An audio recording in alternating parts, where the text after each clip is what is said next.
اب سارے کہنے گے شکر ہے بھائی ہم تو ان میں ہیں نہیں اکثریت. چلو ایک منزل تو پار ہوئی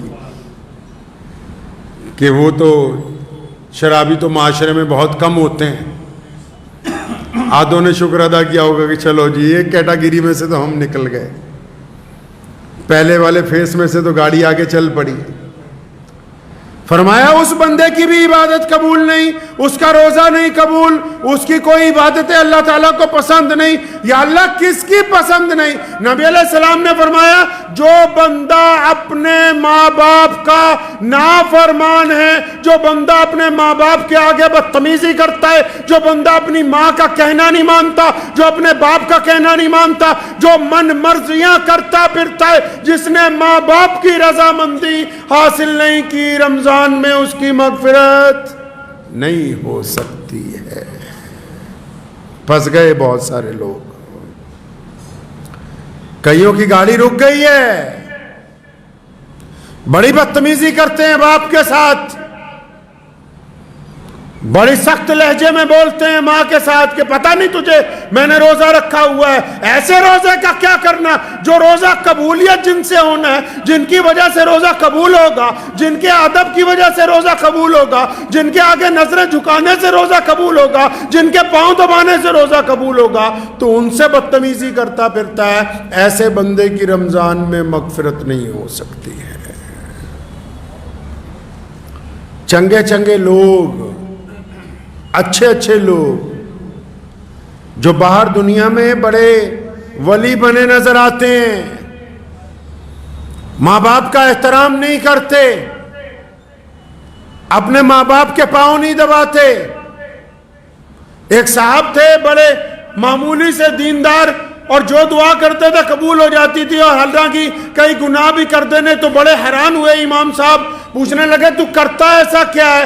کہتا میں نے تو آج تک یہ دیکھا ہے بھی جو بھی مانگا ہے وہ قبول ہو جاتا ہے. کہاں جا کے مانگتا ہے؟ تو نماز پڑھتا ہے نکل جاتا ہے, کوئی لمبی دعائیں نہیں مانگتا. کہتا روز رات کو جب گھر جاتا ہوں نا, اپنے باپ کے اطمینان سے بہت دیر پاؤں دباتا ہوں, پھر اپنی ماں کے پیر دباتا ہوں, پھر ان کے دونوں پاؤں کو اپنی بازوؤں میں لپیٹ کے سر رکھ دیتا ہوں اللہ تعالیٰ کی حضور. اور پھر میں نے آج تک اپنے ماں باپ کے قدموں میں سر رکھ کے اپنے اللہ کے آگے جو کچھ مانگا ہے وہ عطا ہوا ہے. آج تک کوئی دعا رد نہیں ہوئی ہے. خود پیارے پیغمبر کہیے صلی اللہ علیہ وسلم نے فرمایا کہ اگر میری امی زندہ ہوتی اور بلال تکبیر کہتے میں نماز کے لیے چلا جاتا, مصلی پہ کھڑا ہو جاتا, اور فرمایا میری والدہ آواز مارتی محمد, تو فرمایا میں نماز چھوڑ کے اپنی ماں کے پاس جاتا. اب جو لوگ اس گناہ میں ملوث ہیں, رمضان میں بھی کتنا خوبصورت موقع ہے, کتنے پیارے دن ہیں, کتنی پیاری راتیں, کتنا پیارا ساتھ ہے. اور اب تو اللہ تعالیٰ نے کتنی آسانی کروا دی کہ یہی جو واٹس ایپ ہے, یہی جو آپ کے ہاتھ میں موبائل پکڑا ہوا ہے, اگر ماں باپ دور بھی ہیں تو معافی کے چند جملے ندامت کے آنسوؤں کے ساتھ واٹس ایپ پہ ریکارڈ کر کے بھیجنے ہیں. چند باتیں فون پہ اپنی ماں سے کرنی ہے, اپنے باپ سے کرنی ہے. اور ماں باپ کے اللہ نے مادہ رکھا ہے معاف کرنے کا. اگر روزے دار اپنے والدین کو راضی کر لے گا تو پھر اللہ تبارک و تعالیٰ اس کا روزہ قبول کر لیں گے انشاءاللہ.